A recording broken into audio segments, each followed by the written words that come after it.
Your dog does this one little thing, and you melt. The quick lick of the lips when you lean in for a kiss. The slow yawn while you hold them close. The way they turn their head and look away. Soft, shy, almost bashful. You read all of it as sweetness, as love. And that is the most loving mistake you can make. You pull them in for a hug, and they lick their nose. You lift your phone for a photo, and they glance away. You bend down to cuddle, and they freeze for half a second, one paw lifted. Here is the thing. You were never told what these signals mean. Most owners weren't. The loud signs, the trembling, the whining, those we catch. The quiet ones we miss almost every time. And by number 6, you'll understand why the exact moment you feel closest to your dog is sometimes the moment they're quietly asking for a little space. Stay with me. Let's start with the look away. You know the one. You're gazing at your dog, full of affection, and they slowly turn their head and stare off at the wall like it's the most fascinating wall in the world. You think they're being modest, a little coy, maybe even a bit embarrassed by all the attention you're pouring on them. It's adorable, so you love them even harder. But here's what's actually happening. Turning the head away is one of the oldest, gentlest things a dog can say. In plain language, it means, no trouble. Let's keep this calm. In the framework, the trainer Turid Rugaas describes that head turn reads as a calming signal, a quiet way to take the pressure out of a moment. And at the behavioral level, it tends to show up under a very specific kind of attention. A camera lens, a face hovering close, a long, direct, loving stare. Here's what most people don't realize. To a dog, a hard, head-on stare is intense. Between dogs, looking away is the friendly choice. The one that says, we don't need to make this a thing. So when your dog breaks that gaze with you, they're using the most polite language they have. That's why you've had moments where you point the phone, ready for the perfect shot, and your dog suddenly decides the corner of the room needs studying. You lean in for eye contact, and they give you a soft profile instead. It isn't rejection. It isn't them loving you any less.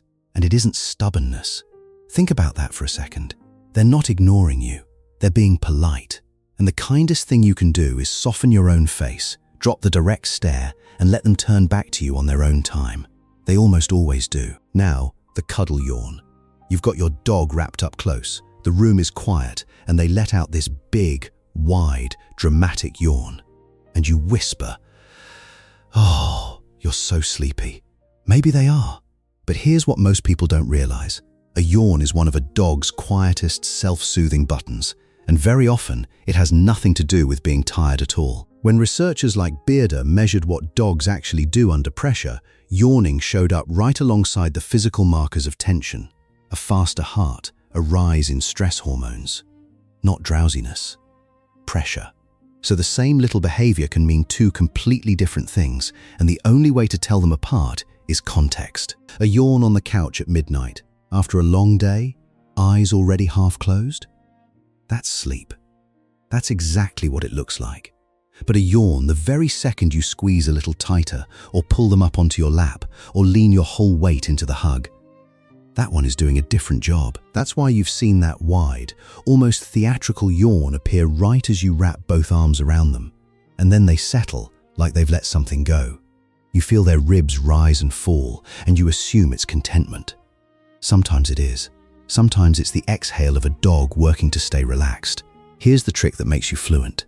Watch what comes right before the yawn. A yawn after a long walk, curled in their bed, pure sleep. A yawn the instant a toddler flings both arms around their neck. That's the other kind. Here's what that means for you tonight. Sometimes the yawn really is bedtime. And sometimes it's a small, soft request. Just give me a beat. Loosen the hug a little and watch how fast they melt back into you. This next one might be the most misread signal of all. The lip lick. You move in close and your dog's tongue flicks out, fast, just once, across their nose or lips. And you are certain, absolutely certain, that they're asking you for kisses. But here's what's actually happening. That quick little tongue flick, when there's no food anywhere in sight, is one of the most carefully documented low-level stress signals in dogs. Go back to that study by Beerda and colleagues, published in Applied Animal Behaviour Science. When they recorded what dogs did under pressure, lip licking sat right there in the data, measured alongside elevated stress hormones and a quickened heart rate. It's what behavior scientists call a displacement behavior. Think of it as a tiny release valve.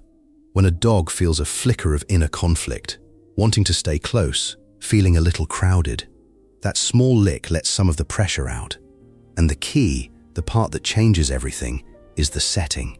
No food, someone leaning in, a face getting close to theirs. That's why you've watched that fast little tongue flick happen the instant your face drops down toward your dog's, the exact moment you went in for the kiss, or right as a stranger reaches over their head to pat them. No treats, no peanut butter, no dinner on the way, just the lick. So the next time it happens, remember what you're really seeing. It isn't a request for more. It isn't your dog puckering up. It's a gentle, wordless, easy there. And once you can read it, you can answer it by easing back just an inch and giving them a little more room to breathe. That 1 inch is how trust gets built. Number 4 lives in your camera roll, the half-moon eye. You're scrolling through photos and you find it. That shot where the whites of your dog's eyes are showing, this little crescent of white tucked into the corner. And you think it's the cutest, most dramatic, most expressive puppy face you've ever captured. Trainers have a name for that crescent. They call it whale eye. And usually, it means your dog wants to keep watch on something without turning their head to face it. At the behavioral level, that sideways flash of white reds is low-grade discomfort, a bit of wariness. And it tends to appear in a very particular kind of moment, the overhandled moment, the being squeezed moment, the held still for one more photo moment. Watch for it, too, when a child leans in over the food bowl or when 2 hands lift them up before they're ready. Now, quick and important. This is a fleeting cue. It is not the same thing as the famous guilty look your dog gives after they've gotten into the trash. That one has its own whole story, and we made a separate video just for it. This is smaller, quieter. It passes in a single second, and then their face goes soft again.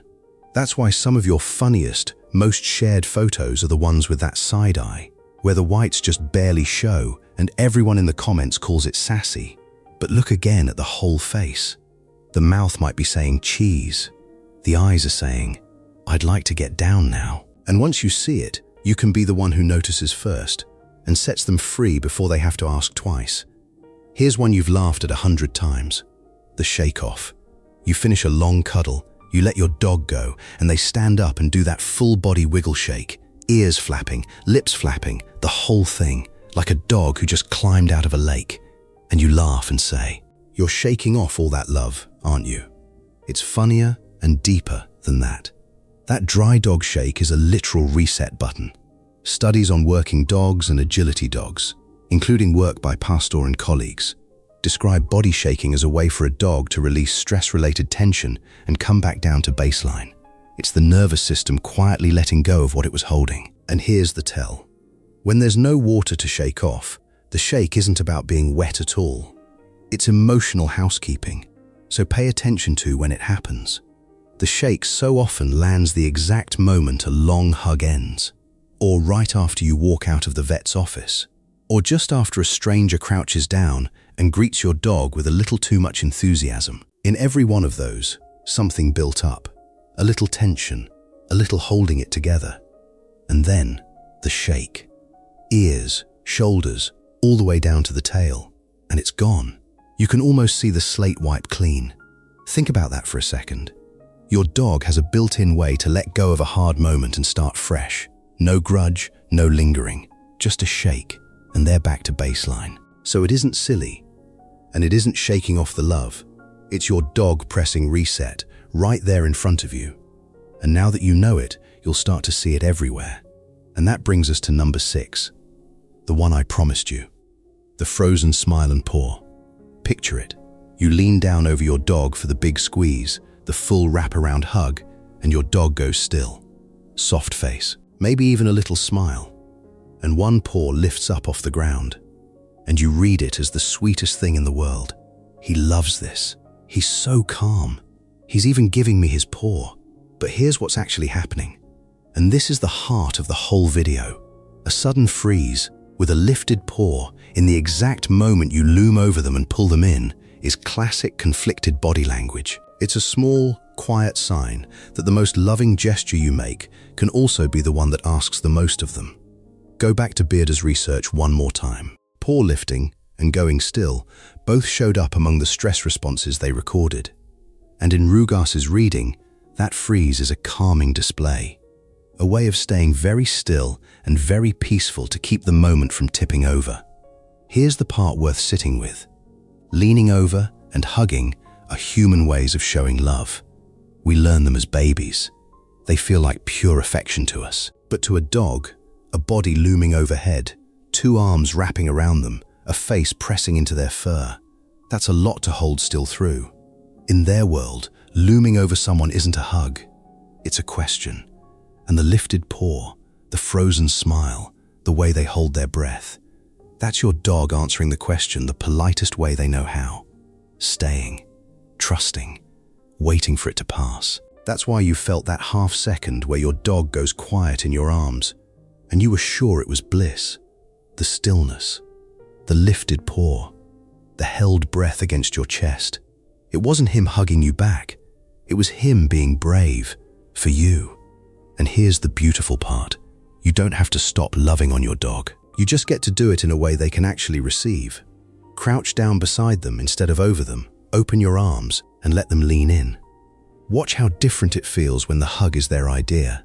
If this is starting to change how you see your dog, take a second to subscribe. It helps us reach more owners who want to understand what their dog is really saying, not just what we wish they were saying. And the last one is the gentlest of them all. Asking for space. You're in the middle of a cuddle and your dog gets up, wanders a few feet away, turns their back to you, and maybe drops their nose to the floor to sniff at nothing in particular. And it stings, just a little, like they're done with you, like you did something wrong. You didn't. Turning away and putting a little distance between you is your dog communicating. And here's the part that should warm you all the way through. A dog who chooses to quietly ask for space, instead of growling or snapping, is showing you exactly how safe they feel. Sniffing the ground, turning gently away. These show up as calming and displacement behaviors. Small, peaceful ways to lower the temperature with no conflict and no drama. A dog who can ask for a little room is a dog who trusts that the closeness will still be there when they come back. They're not ending the relationship, they're pacing it. And that's why, so often, the most bonded dogs in the world are the ones who'll step away for a moment and then drift right back, 10 minutes later, to flop down with a sigh and lean their whole weight against your leg. The space wasn't rejection. It was the deep breath that made the next cuddle possible. So here's the reframe that changes everything. Giving them that space isn't losing the moment. It's speaking their language back to them. It might be the most fluent "I love you" you can offer.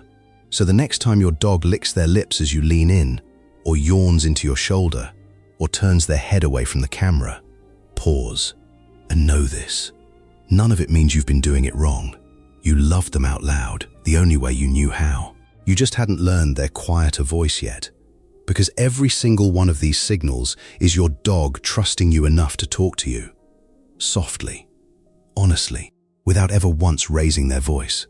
They've been holding up their end of the conversation this whole time, waiting for you to learn the words. So tonight, when you go to pull them close, try something. Watch their face for half a second first. Look for the lick, the yawn, the lifted paw, the little turn of the head. And let them say yes before you do. That's the whole secret. The sweetest thing your dog does was never the cute we imagined. It's the quiet truth they've been telling us all along. And now, finally, you can hear it.